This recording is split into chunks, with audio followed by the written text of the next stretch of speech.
These people are out of their minds, all right? This is like when I go into the store here in New York City, and when I still want plastic bags, okay? Yeah. I want a plastic bag. No, I did not bring a reusable bag. I don't walk around with a canvas tote bag on all day. I just want a plastic bag, Lib. Stop being crazy. Oh, they give me a paper bag. The bottles, the milk, whatever I have falls right through the bottom, and I look like a moron out on the streets. These people have an anxiety disorder and an absolute obsession with virtue signaling and controlling other people.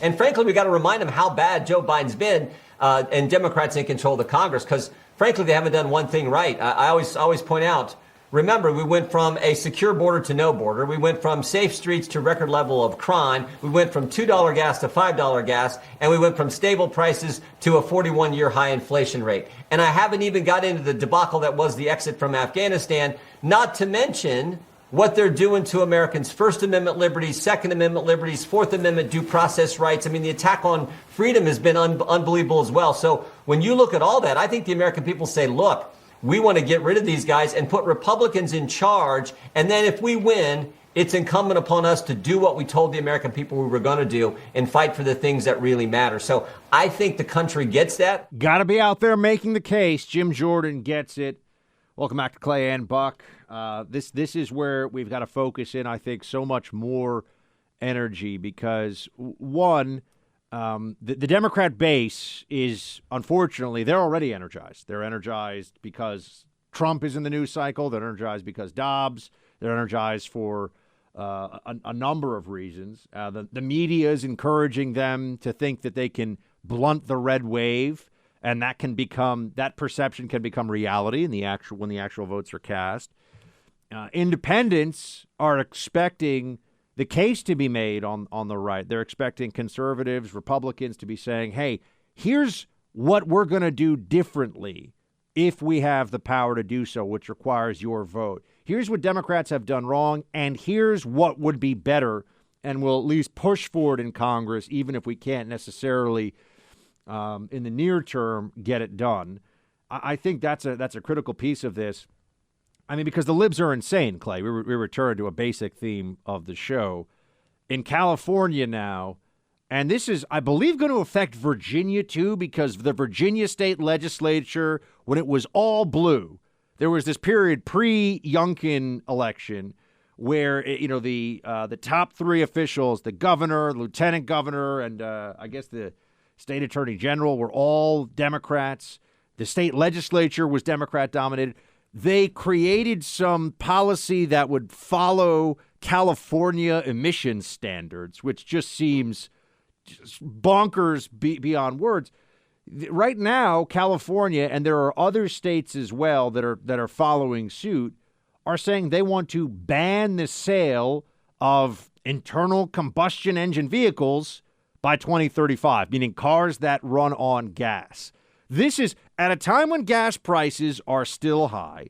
Mortgage costs have skyrocketed under Joe Biden so far as a percentage, right? And they've gone from roughly 3% on average to over 5%.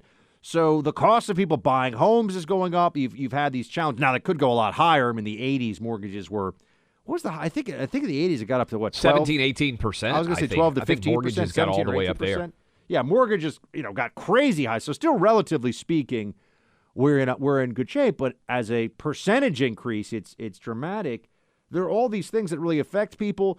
Companies, big consumer product companies are saying they're getting ready for a really weak holiday season when it comes to buying because people don't have the same disposable income. A lot of people are running up credit card debt. These kitchen table economic issues are critical to the red wave that we're hoping happens. And blue states are banning the sale of cars by 2035 if they run on gas, Clay. This is one of the dangers of the Green New Deal. I know we all kind of laugh about it, and certainly Biden has managed to get through whatever it was, almost $800 billion in his Green New Deal energy plan. But, Buck, I think one of the huge stories that is not being covered right now is what is happening to gas and oil prices energy prices effectively all over Europe. The war that is going on in Ukraine, and this is one of the areas where Trump was incredibly prescient, where he saw exactly what was going on.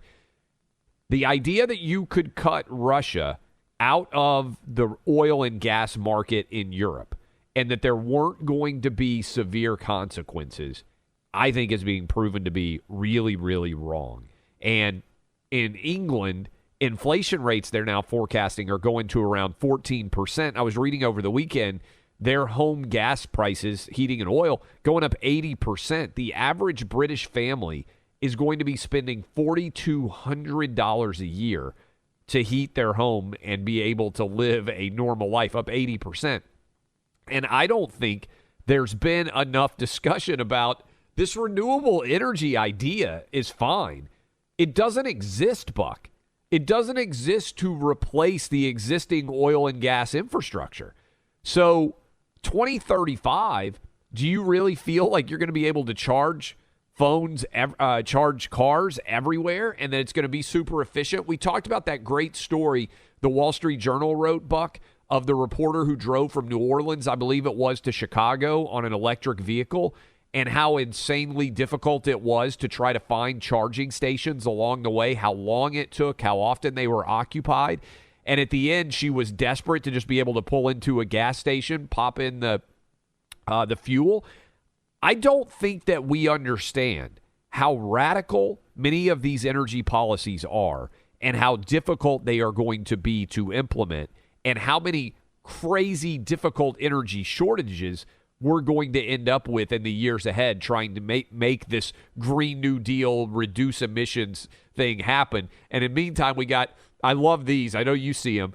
You got all these people flying in private jets, pulling up in electric vehicles to park beside their private jet. I believe one private jet flight, and I'm not judging anybody who does it, but I believe one private jet flight overseas from the United States to Europe is 10 years worth of the emissions from a vehicle.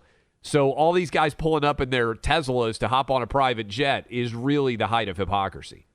In California, the plan here for their great green leap forward is to make it effectively cost prohibitive to sell gasoline-based cars over this time horizon they've set out. If automakers don't comply with the percentages, so this is pure market manipulation. Yes. This is intervening in the markets to direct a social policy through economic policy. They will face a $20,000 fine, Clay, for each vehicle sold in violation of the percentage of vehicles that must be electric. So you hit the electric percentage number over time. This starts in 2030, so this is 5 years ahead of the total ban, or else they'll fine you $20,000, which just means obviously you can't sell your cars in California. These people are out of their minds. All right, this is like when I go into the store here in New York City, and when I still want plastic bags. Okay, I want a plastic bag. No, I did not bring a reusable bag. I don't walk around with a canvas tote bag on all day. I just want a plastic bag, Lib. Stop being crazy. Oh, they give me a paper bag. The bottles, the milk, whatever I have falls right through the bottom, and I look like a moron out on the streets.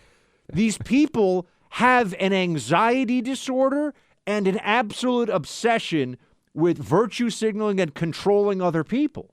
I wonder, Buck, whether there's going to be a massive, you know how in Cuba they can keep cars running from the 1950s because the marketplace has never really allowed them to get new cars.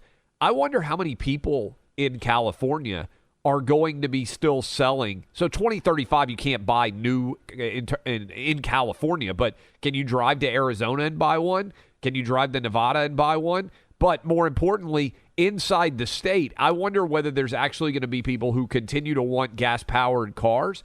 And so there'll be a marketplace where these used cars continue to have value longer than they otherwise would, because some people are like, hey, I just want to rely on a gas station as opposed to a charging station. In a period of, let's call it 30 years, maybe you could say even 20 years, but in a period of 30 years, California, which is in so many ways as a physical geographic entity the jewel of America. I mean, Yeah. it is unbelievably blessed with natural resources, gorgeous coastline, amazing vineyards. I know I sound like I work for the tourism board there, but it really was an incredible place. And this great American dream was, go west to California.